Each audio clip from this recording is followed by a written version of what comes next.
નમસ્કાર વિદ્યાર્થી મિત્રો, સૌ મજામાં છો? જો આપણે ઉદ્વિકાસની ચર્ચા કરતા હતા. હવે ઉદ્વિકાસ વિશે આપણે ઘણી બધી ચર્ચા કરી ગયા. ડાર્વિનનો સિદ્ધાંત ચર્ચી ગયા. એ મોટાભાગની બાબતોની આપણે ચર્ચા કરી ગયા. તમે જાણો છો કે મનુષ્યની ઉત્પત્તિ શેમાંથી થઈ? વાનરોમાંથી થઈ. પણ હવે ક્યારેય આપણને એ સવાલ થયો કે ભાઈ વાનરોમાંથી મનુષ્ય બન્યો, તો પછી આજે અમુક વાનરો કેમ છે? બધા વાંદરાઓ મનુષ્યમાં કેમ ન ફેરવાઈ ગયા એમ? એટલે હું ઓરિજિનલ વાંદરાઓની વાત કરું છું, મનુષ્ય સ્વરૂપના વાંદરાઓની વાત નથી કરતો એમ. તો ક્યારેય એ સવાલ તમને થયો છે કે વાનરોમાંથી મનુષ્ય ઉત્પન્ન થયો, તો પછી અમુક વાંદરાઓ કેમ આજે વાંદરાઓ જ છે અને અમુક કેમ મનુષ્યમાં ફેરવાઈ ગયા? આ સવાલનો જવાબ આપણને આપે છે અનુકૂલિત પ્રસરણ. અનુકૂલિત પ્રસરણને તદ્દન સરળ રીતે કેવું હોય તો પહેલા એ રીતે સમજીએ, પછી આપણે ટેક્સ્ટ બુકના આધારે સમજીએ. જુઓ,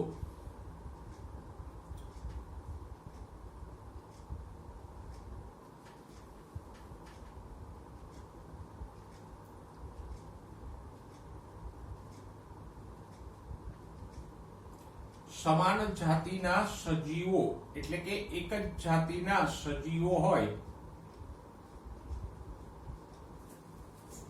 તો એ વિવિધ ભૌગોલિક વિસ્તારોમાં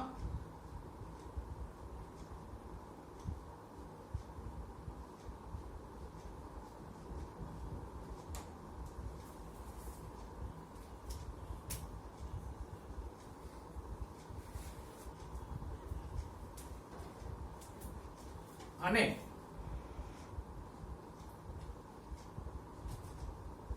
વિવિધ પર્યાવરણીય પરિસ્થિતિઓમાં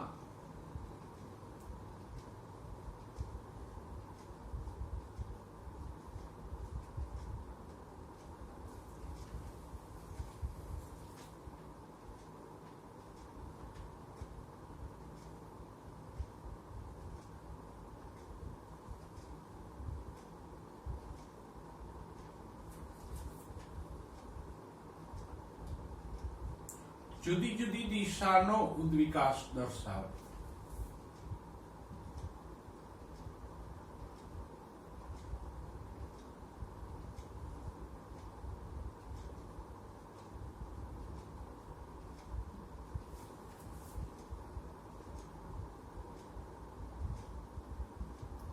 અને આ ઘટનાને શું કહેવાય? અનુકૂલિત પ્રસરણ. આ એકદમ સરળતાથી આપણે સમજ્યા.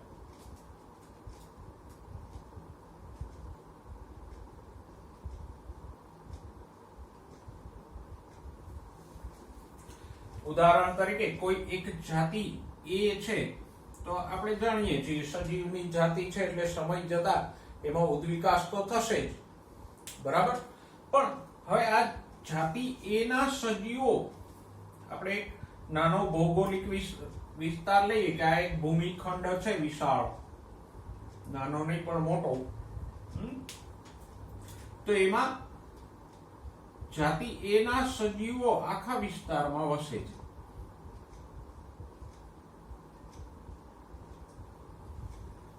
પણ બધા વિસ્તારોમાં પરિસ્થિતિ અલગ અલગ છે. દાખલા તરીકે આ વિસ્તારમાં શુષ્ક પરિસ્થિતિ છે, આટલો વિસ્તાર, પછી આટલો વિસ્તાર ઘાસના મેદાનો છે,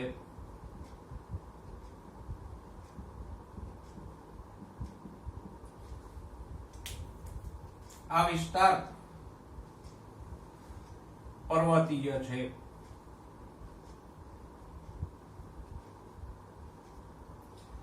આ વિસ્તારમાં જંગલો છે.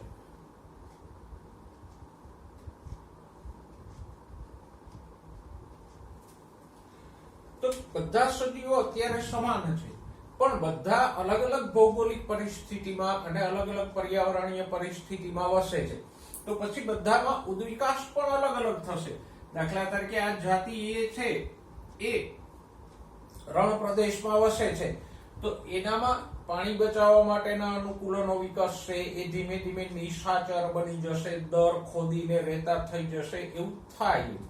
તો આ એવા પ્રાણીઓ બની જશે જે રાતે શિકાર કરતા હોય, પાણી ઓછા પાણીથી ચલાવી શકે, દર ખોદીને રહે. આ ઘાસના મેદાનોમાં રહે છે, તો એને ક્યાંય ઊંચે ચડવાનું નથી, તો એ ઘાસ ખાવા માટે અનુકૂલિત થઈ જશે. અને મે બી કદાચ વધારે ઘાસ મળે તો એ કદમાં પણ મોટા થઈ જશે. રણ પ્રદેશમાં ઓછો ખોરાક મળે તો ધીમે ધીમે આના કદ ઘટતા જશે. પર્વતીય વિસ્તારોમાં રહે છે તો એનું કદ નાનું રહેશે, પણ એ પહાડો ઉપર ચડવા માટે અને સ્ફૂર્તિથી હરવા ફરવા માટે અનુકૂલિત થઈ જશે. જંગલોમાં રહેશે તો રહે છે એક સમૂહ કદાચ વૃક્ષો ઉપર ચડવા માટે અનુકૂલિત થઈ જશે. તો આમ બધા જુદા જુદા ફેરફારો દર્શાવશે. એને શું કહેવાય? અનુકૂલિત પ્રસરણ. અને અનુકૂલિત પ્રસરણને આપણે પેલા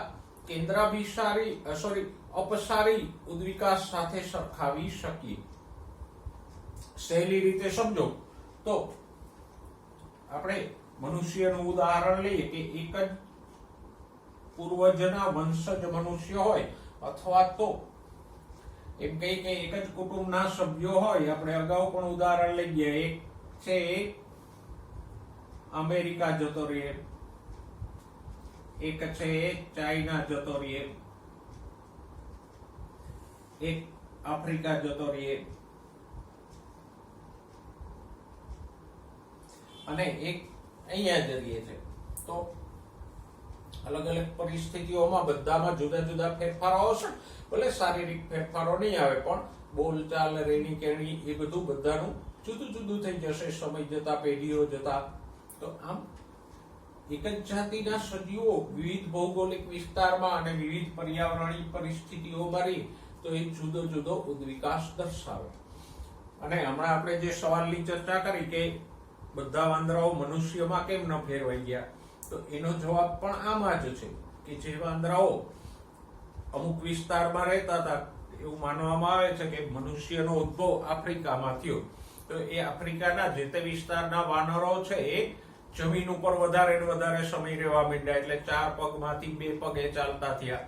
પછી આ 2 અગ્ર ઉપાંગોને ચાલવામાંથી મુક્તિ મળી તો એનો ઉપયોગ એ હથિયાર બનાવવામાં, શિકાર કરવામાં કરતા થયા. પણ જે બીજા વિસ્તારના વાનરો જે જમીન ઉપર નહોતા રહેતા, વૃક્ષો ઉપર જ રહેતા હતા, એ વાનરો જ રહી ગયા. તો આમ એક જ સમૂહ હતો વાનરોનો, અથવા એક સમાન પૂર્વજો હતા, એમાંના જે સજીવો જમીન ઉપર વધુ ને વધુ સમય ગાળતા ગયા, એમાં અલગ પ્રકારનો ઉદ્વિકાસ થયો, એ મનુષ્યમાં ફેરવાઈ ગયા. જ્યારે જે વૃક્ષારોહી જતા એમાં જુદા પ્રકારનો ઉદ્વિકાસ થયો. તો આમ આપણે જે વાક્ય લખ્યું છે એ જ પ્રમાણે વિવિધ ભૌગોલિક વિસ્તારમાં અને વિવિધ એટલે જુદી જુદી પર્યાવરણીય પરિસ્થિતિઓમાં વસતા હોય તો એક જ જાતિના સજીવો જુદો જુદો ઉદ્વિકાસ દર્શાવે. એ ઘટનાને શું કહેવાય? અનુકૂલિત પ્રસરણ. હવે આ જ અનુકૂલિત પ્રસરણની બાબતને આપણે પુસ્તકના મદદથી સમજીએ. તો પુસ્તકમાં તમને એક સરસ મજાનું ઉદાહરણ આપ્યું છે. એક ડાર્વિન્સ ફિંચ નામનું પક્ષી. આમ તો મૂળ નામ એનું ફિંચ છે, પણ ડાર્વિને એની ઉપર ઉદ્વિકાસીય સંશોધન કર્યું એટલે આગળ જતા એને ડાર્વિન્સ ફિંચ નામ આપવામાં આવ્યું. ડાર્વિનનું ફિંચ. આ શું છે? તો કે એક નાનકડું પક્ષી છે. ક્યાં મળે? તો કે ગેલાપાગોસ ટાપુઓ ઉપર. ક્યાં મળે? ગેલાપાગોસ ટાપુઓ ઉપર.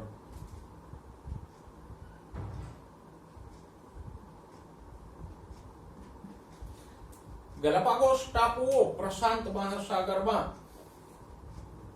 આવેલા છે અને મધ્ય અને દક્ષિણ અમેરિકાની નજીક આવેલો એક ટાપુઓનો સમૂહ છે. ગેલાપાગોસમાં લગભગ 22 થી 24 જેટલા ટાપુઓ નાના મોટા આવેલા છે અને દરેક ટાપુ ઉપર પરિસ્થિતિ જુદી છે. ક્યાંક ઘાસ ઉગે છે, ક્યાંક નાના નાના છોડ ઉગે છે, ક્યાંક કાંટાળા છોડ ઉગે છે. આમ દરેક જગ્યાએ પરિસ્થિતિ જુદી જુદી છે.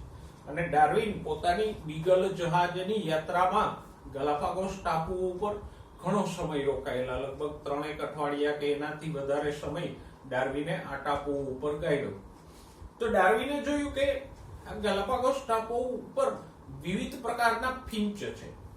ફિંચ પક્ષીઓ છે, પણ જુદા જુદા પ્રકારના ફિંચ છે, બધા તદ્દન સરખા નથી. અને ડાર્વિને એની ઉપરથી તારણ કાઢ્યું કે મૂળ જે ફિંચ છે, અચ્છા પછીના સંશોધનો ઉપરથી ખબર પડી કે આ મૂળ ફિંચ છે એ કોકોસ નામના એક ટાપુ પરથી આવેલા છે. અને કોકોસ ટાપુ ઉપર આ ફિંચ ક્યાંથી આવ્યા? તો કે મધ્ય કે દક્ષિણ અમેરિકાથી આવ્યા.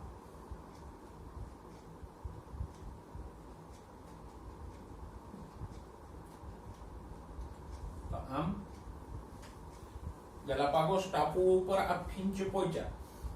તો મૂળ ફિંચ એક જ સરખા હતા, પણ ગલાપાગોસ ટાપુ ઉપર ફિંચની કેટલી જાતિઓ મળે છે? તો કે 18 જેટલી જાતિઓ આજે મળી આવે. અને આ જે 18 જાતિઓ છે એ બધા અલગ અલગ આકારના છે, બધાનો ખોરાક જુદો છે અને બધાની ચાંચ પણ જુદી છે. દાખલા તરીકે જો અમુક ફિંચ છે એ દાણા એટલે બીજ ખાય છે અને જમીન ઉપર રહે છે. અમુક ફિંચ પાંદડા ખાનારા છે.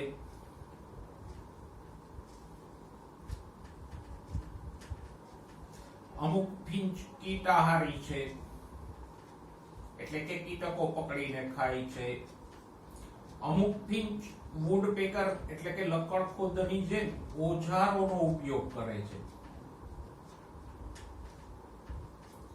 ઓજારો એટલે એની પાસે આપણા જેવા ઓજારો ન હોય, પણ લાકડાના છેદ કે તિરાડની અંદર જે પેલા લાર્વા કે મુંડા હોય તો એ એક સળી કે કાંટો લઈ અને એને ચાંચમાં પકડી અને કાંટો એ તિરાડમાં ભરાવે અને કાંટા દ્વારા કીટક કે લાર્વાને બહાર કાઢી લે. તો આવા કાંટા કે સળીનો ઉપયોગ કરીને શિકાર પકડનારા છે. એ અલગ અલગ 18 જાતિના ફિંચ પૈકી કોઈ વૃક્ષ ઉપર રહે છે, કોઈ જમીન ઉપર રહે છે અને બધાનો ખોરાક પણ જુદો જુદો છે. અને માટે આકૃતિમાં તમે જોઈ શકો કે બધાની ચાંચ અને આકાર પણ અલગ અલગ છે. કોઈનું માથું મોટું છે, ચાંચ જાડી છે, કોઈની ચાંચ એકદમ પાતળી અને તીક્ષ્ણ છે. તો આવું બધું શેને કારણે બન્યું? તો એ અનુકૂલિત પ્રસરણનું ઉદાહરણ છે કે મૂળ જાતિ જે ફિંચની હતી કે જે દક્ષિણ કે મધ્ય અમેરિકાના વતની હતા, એ બીજ ખાનારા ફિંચ હતા. પણ એ ફિંચ ગલાપાગોસ ટાપુ ઉપર આવ્યા તો ત્યાં અલગ અલગ પરિસ્થિતિ હતી અને પૂરતા પ્રમાણમાં ખોરાક પણ નહોતો. સાથે સાથે કોઈ ટાપુ ઉપર ઠળિયા મળતા હતા, કઠણ બીજ મળતા હતા, કોઈ ટાપુ ઉપર ઘાસના બીજ હતા, કોઈ ટાપુ ઉપર પાંદડા જ ખાવા મળતા હતા, ક્યાંક કોઈક ફિંચને કીટકો મળતા હતા.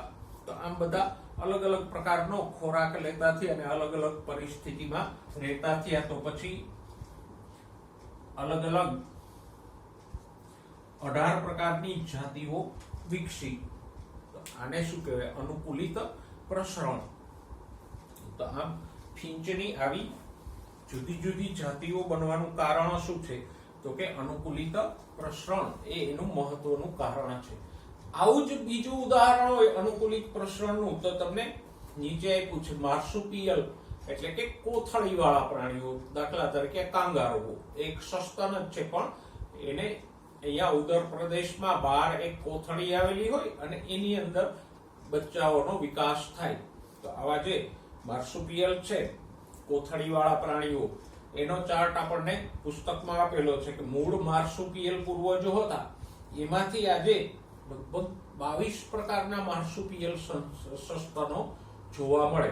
જો આકૃતિમાં મૂળ પૂર્વજોમાંથી કયા કયા માર્સુપિયલ શિક્ષા છે તો કે ટાસ્માનિયા વરુ એ શિકારી બની ગયા, પછી ટાઈગર કેટ હતો એ બિલાડી આકારનું અને શિકારી બની ગયું, પછી પટ્ટાવાળું કીડીખાઓ બેન્ડેડ એન્ટીટર તો એ કીડી ખાવ એટલે કે કીડી કે ઉધઈ જેવા જંતુઓ ખાનારા બની ગયા. પછી માર્સુપિયલ ઉંદર, કાંગારૂ જેવા જ હોય વોલેબી, પછી બોમ્બેટ, બેન્ડિકૂટ, કોઆલા કે જે વૃક્ષ ઉપર રહે છે અને રીંછ જેવું નાનું એવું છે. સામાન્યતઃ યુકેલિપ્ટસ એટલે નીલગીરીના પર્ણોનો ખોરાક તરીકે ઉપયોગ કરે. પછી માર્સુપિયલ છછુંદર અને સુગર ગ્લાઇડર એટલે કે માર્સુપિયલ ઉડતી ખિસકોલી.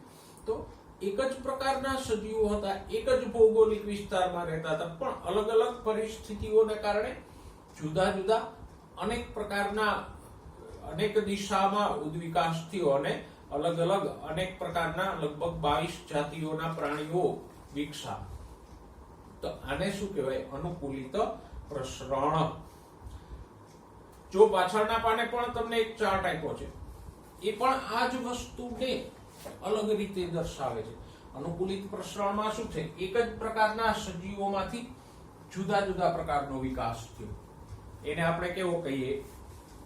તો કે અપસારી ઉદ્વિકાસ. પણ સાથે સાથે એવું પણ બની શકે કે એક સમાન ભૌગોલિક વિસ્તારમાં વસતા હોય જુદા જુદા સજીવો, તો એનો ઉદ્વિકાસ સરખો પણ થાય. ધારો કે એક જાતિ A છે અને બીજી જાતિ B છે, તો ઉદ્વિકાસ સરખો પણ થશે. જો એમાંથી એક સમાન પ્રાણીઓ બનશે.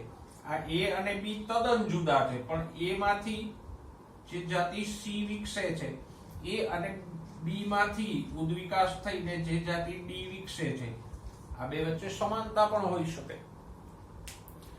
ખાલી સમજવા ખાતર જ એનું ઉદાહરણ લઈએ તો જો વેલ સસ્તન છે, જ્યારે બીજી ઘણી બધી માછલીઓ છે, તો બે વચ્ચે એક જ પરિસ્થિતિમાં રહે છે જલજ, તો પછી ઉદ્વિકાસ સરખો થયો. ભલે રચના જુદી છે પણ બંનેના દેખાવમાં સમાનતા આવી. આ ફક્ત સમજવા પૂરતું જ ઉદાહરણ હું તમને આપું છું.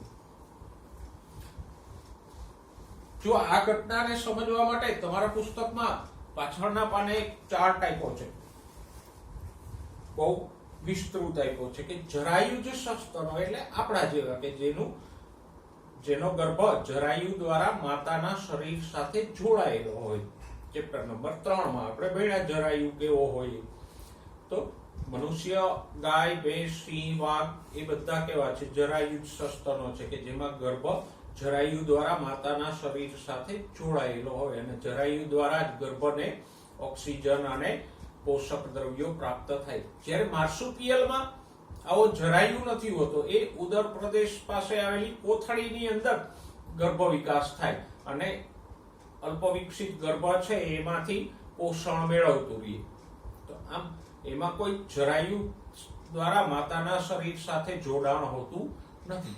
તો જરાયુજ સસ્તનો અને માર્સુપિયલ સસ્તનો આપણને આપ્યા છે. જો જરાયુજ સસ્તનોમાં પણ છછુંદર છે, આપણે જોઈ છે, અને માર્સુપિયલ પ્રાણીમાં પણ એવા જ આકાર અને દેખાવનું છછુંદર જેવું પ્રાણી છે. પછી જરાયુજ સસ્તનોમાં પણ કીડીખાઓ છે અને માર્સુપિયલમાં પણ જે આગળના પાને આપણે જોઈ ગયા નંબેટ કે એન્ટીટર કીડીખાઓ છે. પછી જરાયુજ ઉંદર પણ છે અને એને જ મળતો માર્સુપિયલ ઉંદર પણ છે, વિકાસ પામ્યો છે. તો બેના પૂર્વજો જુદા જુદા હતા, પણ બંનેમાંથી વિકાસ સરખો થયો કારણ કે એક સરખી પરિસ્થિતિમાં રહેતા હતા. એવી જ રીતે લેમુર અને ટપકાવાળું કસકસ બંને સરખા છે. ઉડતી ખિસકોલી અને ઉડતી ફ્લાઇંગ પેલેન્જર કે પાછળના પાને આપણે એને જોઈ ગયા સુગર ગ્લાઇડર, તો એ બંને પણ એક સરખી જ છે. વૃક્ષો ઉપર રહે, બંનેના અગ્ર પશ્ચ ઉપાંગ વચ્ચે ત્વચા હોય એટલે આમ ઉપાંગોને ફેલાવીને ઉડતા ઉડતા ઉડતા આમ ગ્લાઇડ કરીને નીચે આવે. ઓકે, નેક્સ્ટ જુઓ બોબકેટ એક પ્રકારની બિલાડી છે અને ટાસ્માનિયન ટાઈગર કેટ બંને સમાન છે. પછી વરુ વુલ્ફ અને ટાસ્માનિયન વુલ્ફ બંને પણ દેખાવમાં અને ખોરાકની દ્રષ્ટિએ સરખા છે. તો આમ આપણે બે વિરોધાભાસી બાબતો સમજ્યા કે આ તો કે એક જ જાતિના સજીવો વિવિધ વિસ્તારોમાં વિવિધ પર્યાવરણીય પરિસ્થિતિમાં રહેતા હોય તો એમાં અલગ અલગ વિકાસ થાય. આગલો ચાર્ટ કે માર્સુપિયલ પૂર્વજોમાંથી અલગ અલગ પ્રકારના સજીવો વિકસા. ડાર્વિન ફિંચમાં અલગ અલગ 18 જાતિઓ વિકસી. એનાથી વિરુદ્ધ જુદી જુદી જાતિના સજીવો સમાન ભૌગોલિક પરિસ્થિતિમાં વસતા હોય તો એમાં ઉદ્વિકાસ સરખો પણ થાય. જેમ કે માર્સુપિયલ પૂર્વજો હતા અને સસ્તનના પૂર્વજો હતા. બંને એક જ વિસ્તારમાં રહેતા હતા તો એકમાંથી માર્સુપિયલ વરુ બન્યું, બીજામાંથી સસ્તન વરુ બન્યા. એકમાંથી માર્સુપિયલ ઉંદર બન્યો, બીજામાંથી સસ્તન ઉંદર બન્યા. તો એ બેની રચના વચ્ચે સમાનતા છે. તો આમ અલગ પ્રકારના હતા એમાંથી સમાન ઉદ્વિકાસ પણ થાય, જેને આપણે કેન્દ્રાભિસારી ઉદ્વિકાસ કહી ગયા. તો આ રીતે અહીંયા તમને બે મુદ્દા આપ્યા છે. એક તો અનુકૂલિત પ્રસરણ કે જ્યાં એક સમાન પૂર્વજોમાંથી જુદા જુદા પ્રકારની જાતિઓ વિકસે છે, અને બીજું જુદા જુદા પૂર્વજોમાંથી સમાન દિશામાં ઉદ્વિકાસ થાય છે. ઓકે બાળકો, હવે જોઈએ જૈવિક ઉદ્વિકાસ. આમ તો સહેલી રીતે કહીએ તો જૈવિક ઉદ્વિકાસ એટલે સજીવોનો ઉદ્વિકાસ, પણ એમાં તમને બે ત્રણ મુદ્દાઓ સાથે આપી દીધા છે. જો પહેલું વાક્ય વાંચો, સાચા અર્થમાં પ્રાકૃતિક પસંદગીથી પૃથ્વી ઉપર ઉદ્વિકાસ ત્યારે શરૂ થયો જ્યારે વિવિધ ચયાપચય ક્ષમતા ધરાવતા સજીવોના કોષીય સ્વરૂપોની શરૂઆત થઈ. હવે આપણે જીવની ઉત્પત્તિમાં ભણી ગયા કે પહેલો કોષ ઉત્પન્ન થયો એવું ક્યારે કહેવાય, કે પહેલો કોષ કે પહેલો સજીવ ક્યારે અસ્તિત્વમાં આવ્યું? તો કે એવી રચના કે એ વસ્તુ જેની અંદર સ્વયં જનન પામવાની ક્ષમતા હતી અને ચયાપચયની ક્રિયાઓ એમાં થતી હતી. એટલે કે પોતાની મેળે પોષણ મેળવતા હતા, એનું વિઘટન કરીને એમાંથી ઉર્જા પ્રાપ્ત કરતા હતા. અમુક જે અણુઓ મેળવા હોય તો એમાંથી નવા અણુઓનું નિર્માણ કરતા હતા. આવી બધી ચયાપચયની ક્રિયાઓ અને સ્વયં જનન પામવાની ક્ષમતા વાળી રચના જે બની એને આપણે પહેલો કોષ કે પહેલો સજીવ કહીએ. મતલબ કે ઉદ્વિકાસની શરૂઆત ત્યારથી જ થઈ ગઈ જ્યારથી આવો ચયાપચયની ક્ષમતા ધરાવતો પહેલો કોષ કે પહેલો સજીવ અસ્તિત્વમાં આવ્યો ત્યારથી જ પ્રાકૃતિક પસંદગી અને ઉદ્વિકાસની શરૂઆત થઈ ગઈ. ઓકે, જો ઉદ્વિકાસ અંગેના ડાર્વિનવાદનો મૂળ સાર પ્રાકૃતિક પસંદગી છે. મતલબ કે ડાર્વિને જે ઉદ્વિકાસની પ્રક્રિયા સમજાવી કે ઉદ્વિકાસની પ્રક્રિયા સમજાવતો સિદ્ધાંત આપ્યો એનો આધાર શું છે? પ્રાકૃતિક પસંદગી. અને એટલે જ ડાર્વિનના વાદનું નામ પણ મેં અહીંયા લખ્યું હતું કે origin of species by means of natural selection. Natural selection એટલે પ્રાકૃતિક પસંદગી દ્વારા જાતિઓનો ઉદ્ભવ. એટલે ડાર્વિને જે ઉદ્વિકાસની સમજ આપી એનો મૂળ આધાર કયો છે? આ પ્રાકૃતિક પસંદગી. અને પ્રાકૃતિક પસંદગી આપણે મોબાઈલના ઉદાહરણથી સારી રીતે સમજી ગયા.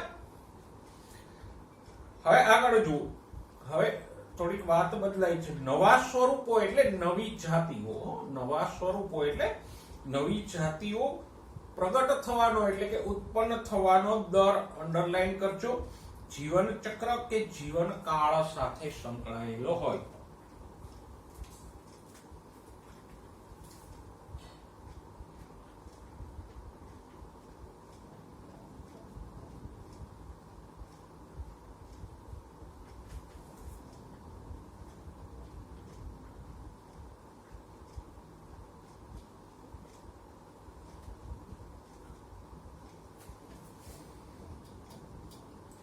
જીવનકાળ એટલે આયુષ્ય.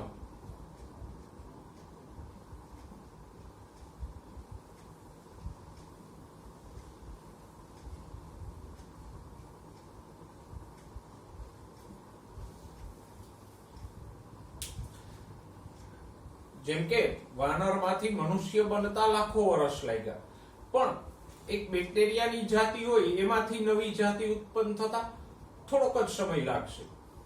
જો આગળ આપણે જોઈએ તો આ વસ્તુને યાદ રાખજો કે કોઈ સજીવમાંથી ઉદ્વિકાસ થઈ અને નવા સ્વરૂપ કે નવી જાતિ બનવાનો આધાર શેની ઉપર છે? જે તે સજીવના જીવનકાળ ઉપર.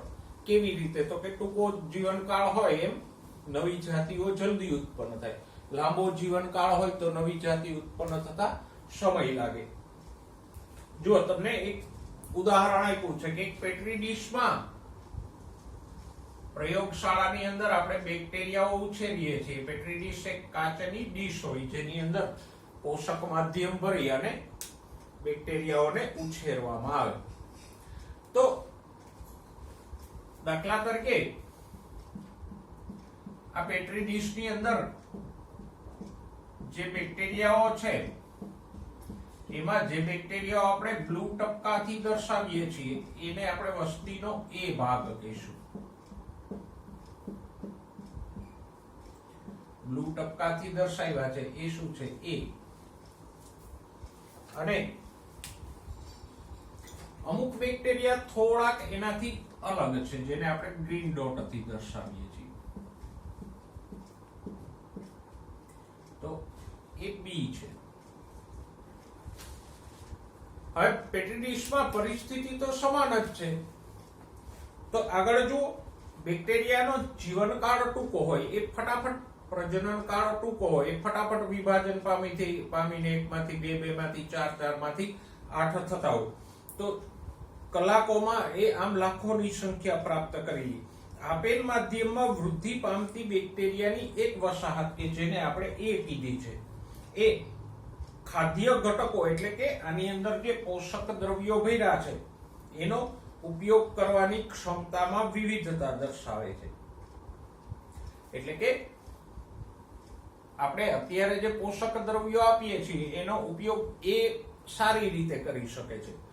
જો હવે માધ્યમના બંધારણમાં એટલે કે પોષક દ્રવ્યોમાં ફેરફાર કરીએ તો વસ્તીનો ફક્ત એ ભાગ જેને આપણે બી કીધો છે એ બાકી રહેશે કે જે નવી પરિસ્થિતિમાં ટકી રહે. આમાં આપણે જે પોષક પદાર્થો ઉમેરીએ છીએ એમાં આપણે કોઈ ફેરફાર કરી નાખીએ તો શું થશે? આ એ કે જેને પહેલો ખોરાક વધારે અનુકૂળ હતો એ નાશ પામતા જશે, કારણ કે એને બદલાયેલો ખોરાક અનુકૂળ નથી.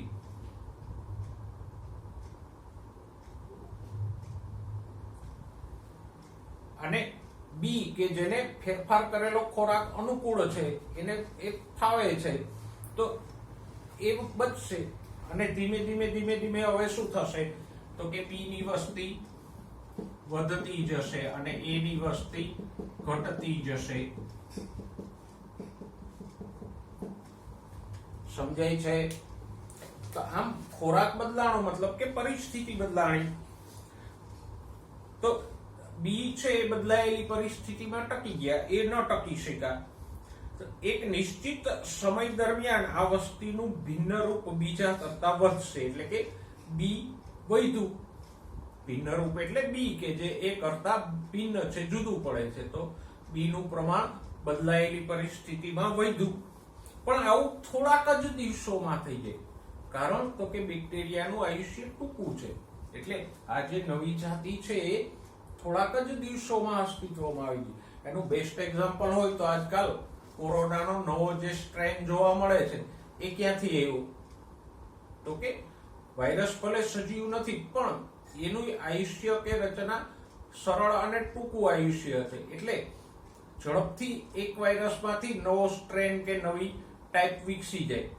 જ્યારે મોટા જીવનકાળ વાળા સજીવોમાં આટલી ઝડપે ફેરફારો નથી થતા. જો અહીંયા આપ્યું છે કે મરઘીમાં આ જ વસ્તુ લાગુ પડે, મરઘી હોય, મત્સ્ય હોય કે સસ્તન હોય, પણ એ જે ફેરફાર બેક્ટેરિયામાં કલાકો કે દિવસોમાં થયો એ મરઘી, મત્સ્ય કે સસ્તનમાં લાખો વર્ષે થશે, કારણ કે એનું આયુષ્ય ટૂંકું છે. તો આમ નવા સ્વરૂપ કે નવી જાતિ ઉત્પન્ન થવાનો દર શેના આધારિત છે? જીવનકાળ સાથે. જીવનકાળ ટૂંકો એમ એમાંથી ઝડપથી નવી જાતિઓ પેદા થાય. જીવનકાળ લાંબો હોય તો નવી જાતિ પેદા થતા વર્ષો લાગે. આગળ જુઓ, પ્રકૃતિ યોગ્ય તમને જ પસંદ કરે છે. એ તો આપણે ભણી ગયા કે કુદરત છે એ યોગ્ય હોય, વધારે સક્ષમ હોય એને પસંદ કરે. પરિસ્થિતિઓને અનુકૂળ ન હોય એનો નાશ થઈ જાય અને એને ડાર્વિને પ્રાકૃતિક પસંદગી અને યોગ્યતમની ચિરંજીવિતા કીધી હતી. એ યાદ રાખવું જરૂરી છે કે આ યોગ્યતા કહેવાતી યોગ્યતા એટલે ડાર્વિને જે યોગ્યતા વર્ણવી એ લાક્ષણિકતાઓ ઉપર આધારિત છે અને વારસાગત હોય છે. તો જ એ યોગ્યતા છે એ કામની. કોઈ વ્યક્તિ ધારો કે કસરત કરી અને સશક્ત શરીર બનાવીએ તો એ વારસાગત તો નથી ને. એની પ્રજા સીધી પહેલવાન જ જન્મશે એવું ખરું નહીં, કારણ કે એ જે યોગ્યતા એને પ્રાપ્ત કરી છે એ વારસાગત નથી. કોઈ વ્યક્તિ ઘણું વાંચી અને વિદ્વાન બની જાય તો એની એ યોગ્યતા છે કે એ લક્ષણ છે એ વારસાગત તો નથી ને. એની પ્રજા ડફોળ પણ નીકળે.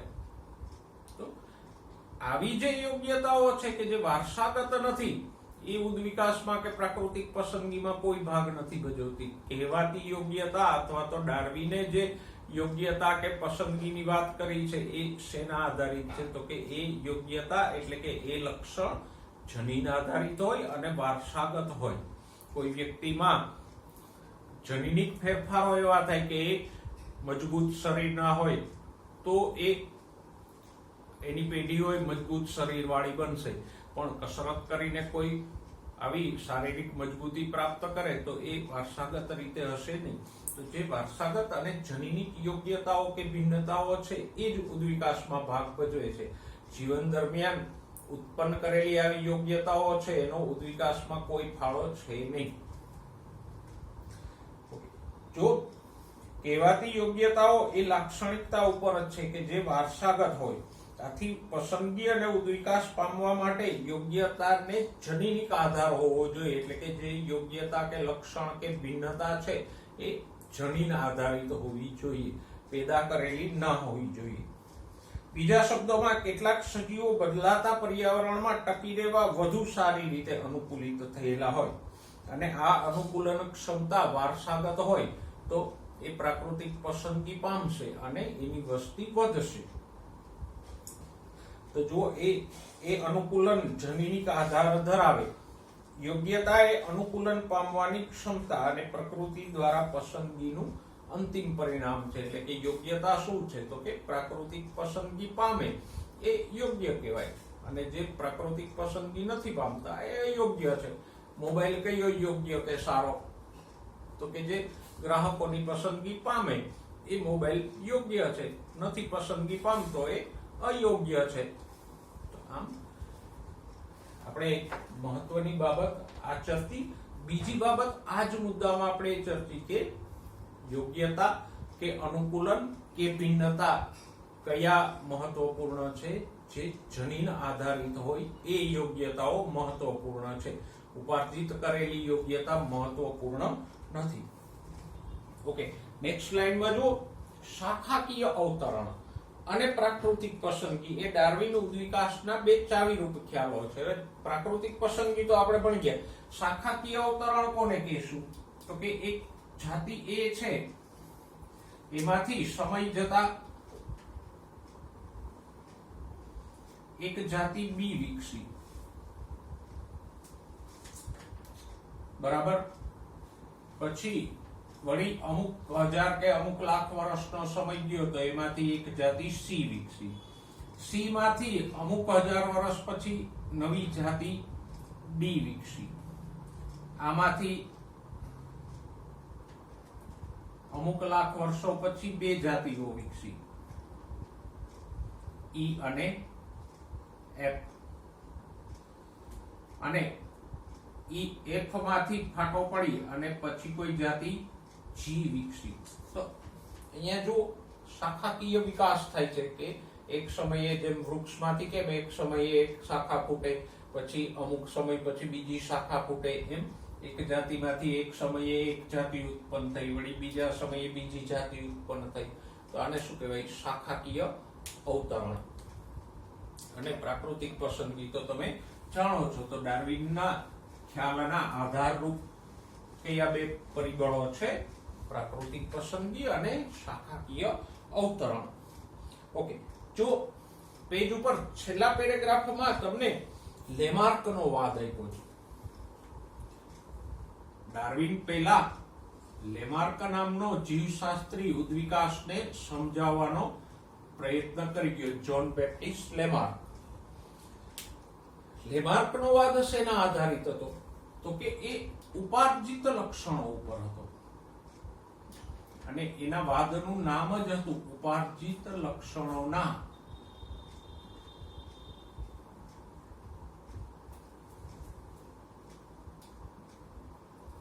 વારસાનો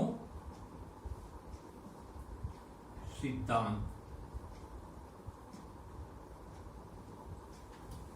ઓકે, અને લેમાર્કે એ રીતે સમજાવ્યું કે સજીવ, અચ્છા, ઉપાર્જિત લક્ષણો એટલે શું એ પેલા સમજી લઈએ. તો કે જીવન દરમિયાન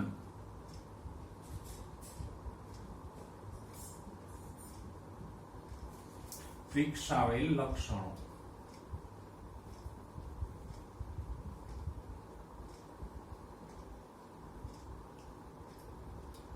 સરળ રીતે સમજીએ તો કોઈ વ્યક્તિ હમણાં કીધું એમ પોતાના જીવન દરમિયાન ખૂબ કસરત કરી અને મજબૂત શરીર બનાવે તો એ મજબૂત શરીરનું લક્ષણ કેવું થયું? ઉપાર્જિત. કોઈ વ્યક્તિ વધારે વાંચી અને જ્ઞાન પ્રાપ્ત કરે તો એ પણ કેવું થયું? ઉપાર્જિત. જીવન દરમિયાન એને જે વિકસાવ્યા છે એવા લક્ષણો. અને લેમાર્કે એવું સમજાવ્યું કે આ ઉપાર્જિત લક્ષણો પ્રાણીઓમાં કેવી રીતે સજીવોમાં ઉત્પન્ન થાય? તો કે જે અંગોનો વપરાશ વધે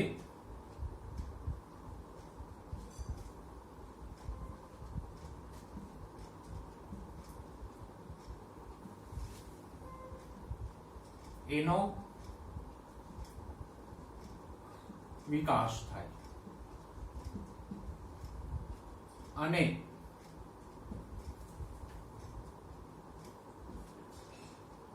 જેનો વપરાશ ન થાય એ અંગો ક્ષીણ થઈ જાય, એટલે કે ઘસાઈ જાય. તો આમ સજીવ અંગોના વપરાશ અને બિન વપરાશના આધારે નવા લક્ષણો ઉત્પન્ન કરે. જો વપરાશ વધે અને વિકાસ થાય એનું ઉદાહરણ લેમાર્કે કયું આપ્યું? જીરાફની ગરદન.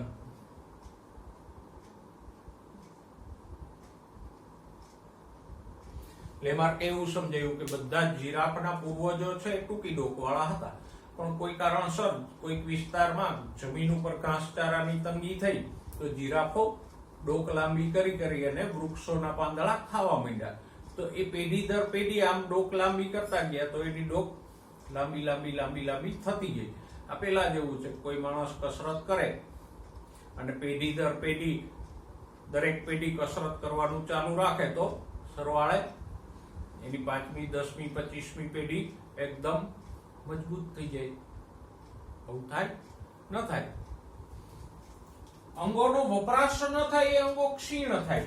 એનું ઉદાહરણ લેમાર્કે શું આપ્યું? સાપના ઉપાંગો. કે સાપ છે એ પણ ઉપાંગો ધરાવતા, પણ એને ઉપાંગોનો ઉપયોગ બંધ કર્યો અને પેટે ઘસડાઈને ચાલવા માંડ્યા તો એના ઉપાંગો ક્ષીણ થઈ ગયા. એ ખરું, સાપમાં ઉપાંગો હતા. તો આમ કોઈક લક્ષણ ઉપાર્જિત થાય છે, કોઈક લક્ષણ ઘસાય છે, પરિણામે એક નવી જાતિ પેદા થાય. જેમ કે જીરાફમાં લાંબી ડોક કરતા ગયા તો એ લાંબી ડોકનું ઉપાર્જિત લક્ષણ વારસામાં ઉતરતું ગયું અને સરવાળે જીરાફની ડોક એકદમ લાંબી થઈ ગઈ. સાપે ઉપાંગોનો ઉપયોગ ન કર્યો તો ધીમે ધીમે એના ઉપાંગો ઘસાઈ ગયા અને 4 પગવાળા પ્રાણીમાંથી ઉપાંગ વિહીન સાપ અસ્તિત્વમાં આવ્યા. ફેરફાર થયો, ઉદ્વિકાસ થયો. લેમાર્ક આંશિક રીતે સાચો હતો કે જે અંગોનો ઉપયોગ કરીએ એ વિકસે, જે અંગોનો ઉપયોગ ન થાય એ ઘસાઈ જાય, જેમ કે સાપના ઉપાંગો. પણ બધી વાર એવું નથી બનતું. જેમ મેં કીધું એમ કે કોઈ વ્યક્તિ કસરત કરે કે વધારે પડતું વાંચે, પેઢી દર પેઢી એવું થયા કરે તો એ વારસામાં ક્યારેય નહીં ઉતરે. 10 પેઢી વાંચશે અને વિદ્વાન થશે, પણ 11મી પેઢી વિદ્વાન નહીં જન્મે. એને તો નવેસરથી જ ભણવું પડશે.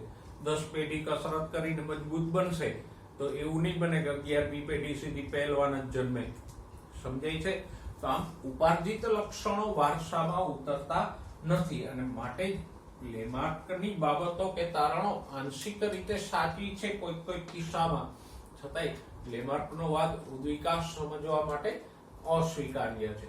તો આ આ પેજ ઉપર છેલ્લે આપણને લેમાર્કના વાદની પણ ચર્ચા આપી દીધી.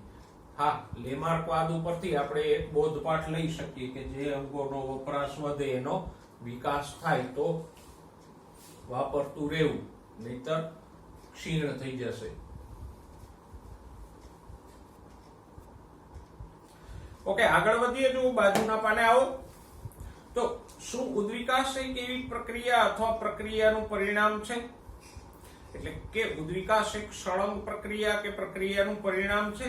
આપણે જે દુનિયા જોઈએ છીએ એ સજીવ હોય કે નિર્જીવ હોય, પણ એ ઉદ્વિકાસની ગાથા છે. એટલે કે આપણી આસપાસ જે કંઈ છે, સજીવો કે નિર્જીવો, એ બધા આવા નવા ઉત્પન્ન નથી થયા, એ ઉદ્વિકાસ પામીને અસ્તિત્વમાં આવ્યા. સમજાય છે?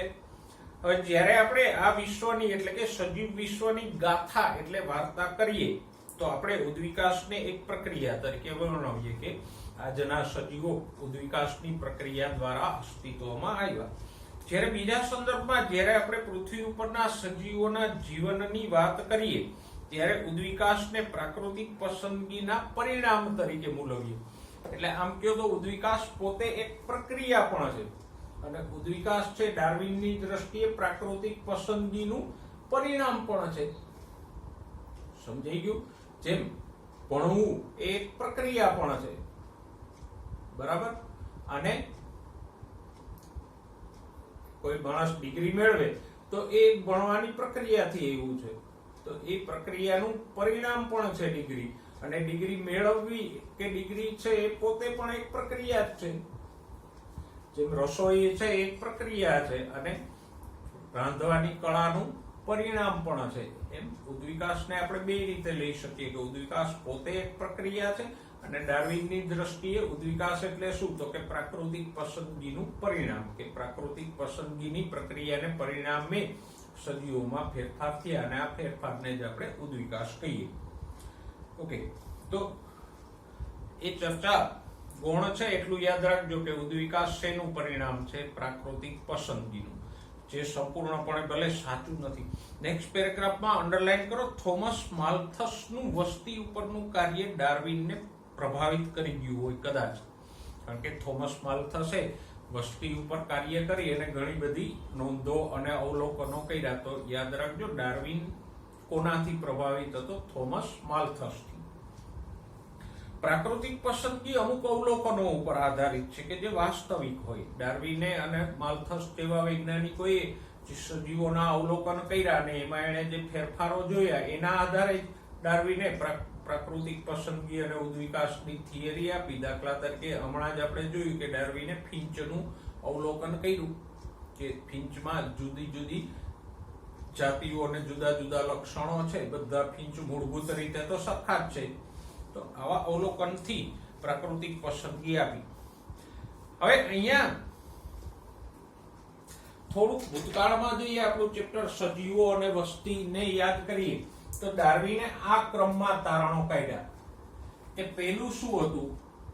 તો કે સ્ત્રોતો મર્યાદિત છે, એટલે કે ખોરાક, પાણી, રહેઠાણ એ બધું મર્યાદિત છે. સામે ડાર્વિને બીજું એ અવલોકન કર્યું કે સજીવો વિપુલ પ્રમાણમાં સંતતિને જન્મ આપે છે.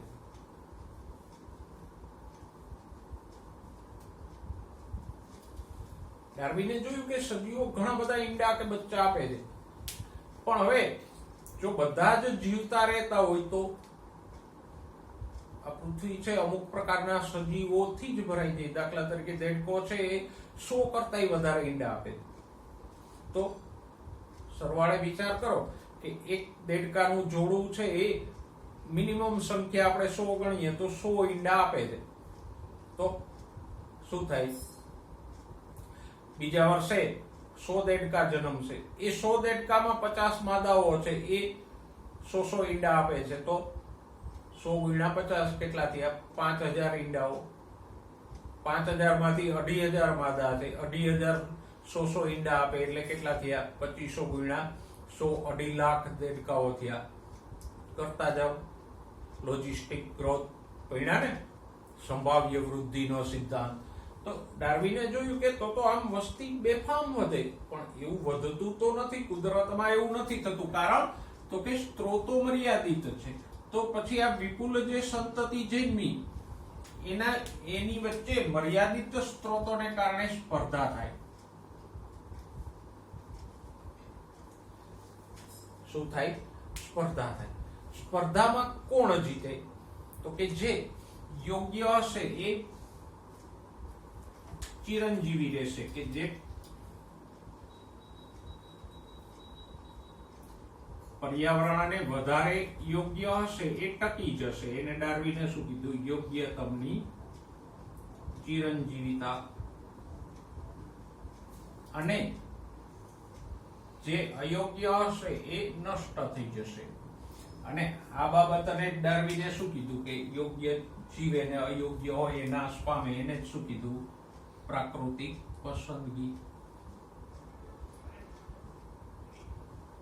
અને પેઢી દર પેઢી આમ યોગ્ય અયોગ્યની પસંદગી થતી રહે તો સરવાળે મૂળ જે સજીવ હતો એના કરતા કંઈક અલગ જ પ્રકારની જાતિ અસ્તિત્વમાં આવે. જો આપણે પણ એવું નથી થતું કે કોઈ સારો કોર્સ છે, દાખલા તરીકે મેડિકલમાં એડમિશન માટે સ્ત્રોતો એટલે સીટો મર્યાદિત છે, પણ એડમિશન ઈચ્છુક ઘણા બધા છે.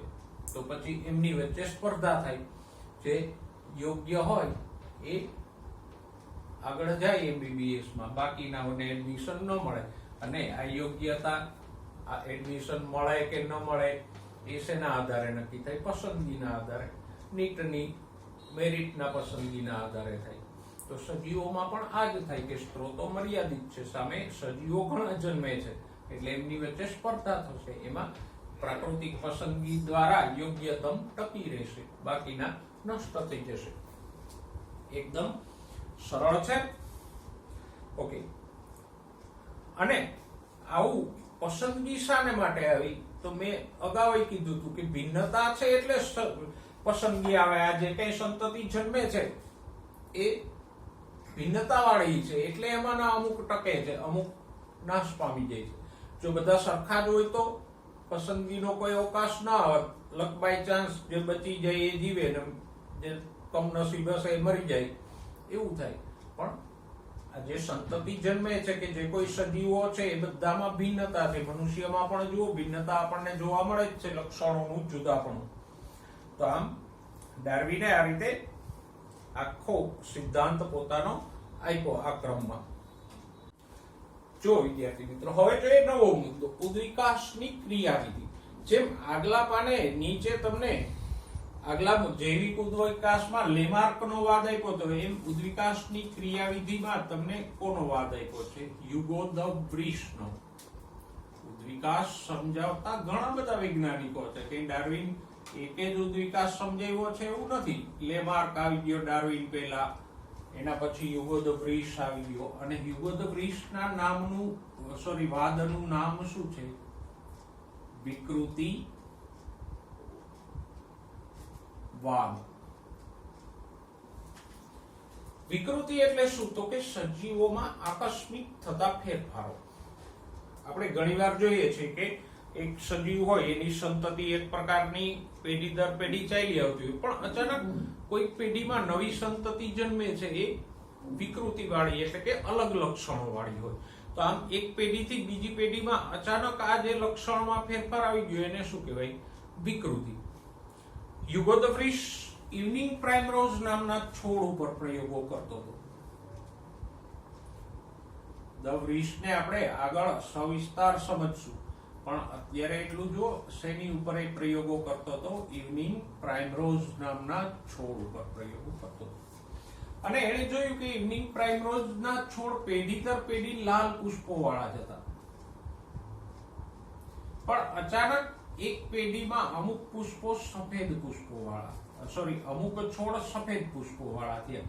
અને પછી એ પેઢી દર પેઢી આ છોડની સંતતિમાં સફેદ પુષ્પો જ આવતા હતા, આમાં લાલ જ પુષ્પો આવતા હતા. તો આ જે અચાનક ફેરફાર થયો લાલમાંથી સફેદ પુષ્પો એને જ દ વ્રીશે શું કીધું? વિકૃતિ. એટલે આમ એક પેઢીથી બીજી પેઢીમાં થતો અચાનક ફેરફાર. તો હ્યુગો દ વ્રીશે એવું કીધું કે આમ વિકૃતિને કારણે લક્ષણોમાં બદલાવ આવે અને એ બદલાવ જો થતો રહે, ફોર ઇન્સ્ટન્સ આ સફેદ પુષ્પો વાળા છોડ છે એમાં બીજી કોઈ વિકૃતિ આવી, એક વિકૃતિ તો આ પુષ્પના રંગમાં આવી, પછી બીજી આવી, એની પેઢીઓમાં કોઈ ત્રીજી વિકૃતિ આવી, ચોથા લક્ષણમાં વિકૃતિ આવી, પાંચમા લક્ષણમાં વિકૃતિ આવી. એમ જો સમય જતા અલગ અલગ લક્ષણોમાં વિકૃતિ થતી રહે તો હવે આ લાલ પુષ્પો વાળો છોડ અને આ છોડ બંને અલગ જાતિ થઈ જાય, કારણ કે આના લક્ષણો આના કરતા ઘણા બધા અલગ થઈ ગયા. એટલે હવે બે એક જાતિના ન રહ્યા, જુદી જાતિ થઈ ગઈ. આ બે ભલે એક જ જાતિના છે પણ વારંવાર વિકૃતિ થઈ તો જે નવો સજીવ બન્યો એ અલગ જાતિનો થઈ ગયો. ડાર્વિન કરતા હ્યુગો દ વ્રીશનો ખ્યાલ થોડો જુદો હતો. ડાર્વિને એવું કીધું કે પ્રાકૃતિક પસંદગીથી ધીમે ધીમે લક્ષણો બદલાતા જાય અને નવા નવા લક્ષણો વાળા સજીવો પ્રાકૃતિક પસંદગી પામે જાય તો નવી જાતિ અસ્તિત્વમાં આવે. હ્યુગો દ વ્રીશે એવું કીધું કે ના, ફેરફારો ધીમે ધીમે નથી થતા પણ આમ અચાનક એક પેઢીથી બીજી પેઢીમાં વિકૃતિ સ્વરૂપે અચાનક ફેરફાર આવી જાય અને વારંવાર આવી વિકૃતિ થાય તો એક નવી જાતિ ઉત્પન્ન થઈ જાય. અને માટે એને પોતાના વાદનું નામ શું આપ્યું? વિકૃતિવાદ. ઓકે, જો નીચે એક આપ્યો શબ્દ છે, થોડાક જોઈ લઈએ આપણે નીચેથી. પાંચમી લીટીમાં જુઓ, ડાર્વિન કે જે નાની નાની ભિન્નતાઓ, ભલે એ આનુવાંશિક ભિન્નતા હતી, ઉપાર્જિત નહોતી, તો એ નાની નાની ભિન્નતાની વાત કરતા હતા એમ નહીં, પણ હ્યુગો દ વ્રીશે એવું સમજાવ્યું કે અચાનક આવો વિકૃતિ સ્વરૂપે મોટો ફેરફાર થઈ જાય, ધીમે ધીમે ફેરફારો થતા નથી. ઓકે,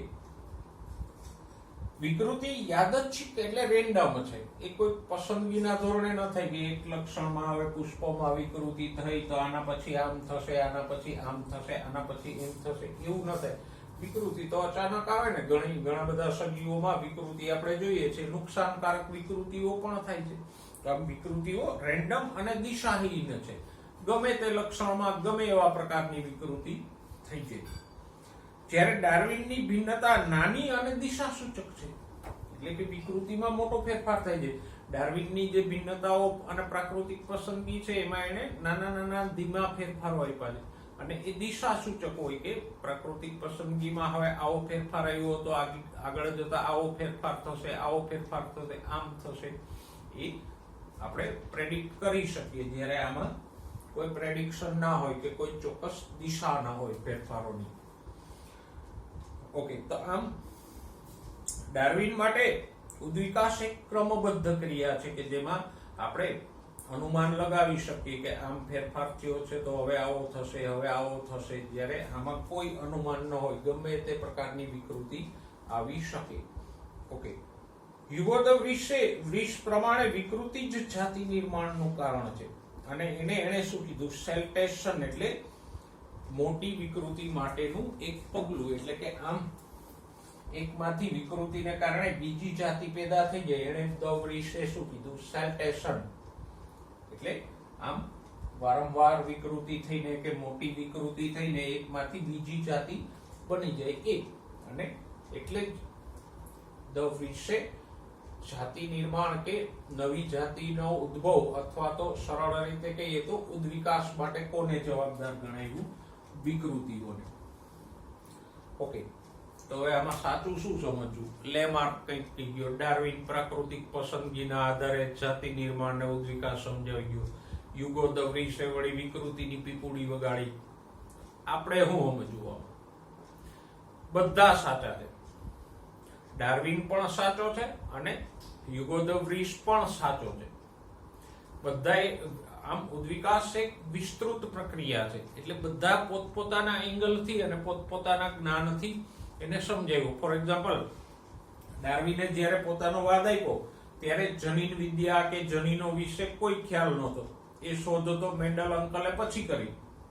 તો સ્વાભાવિક છે ડાર્વિનને જનીનો અને આનુવંશિકતા ને જનીનોમાં થતી વિકૃતિ વિશે કોઈ ખ્યાલ ન હોય એટલે ડાર્વિને એ વસ્તુને પોતાના સિદ્ધાંતમાં ક્યાંય સમાવેશિત કરી જ નથી.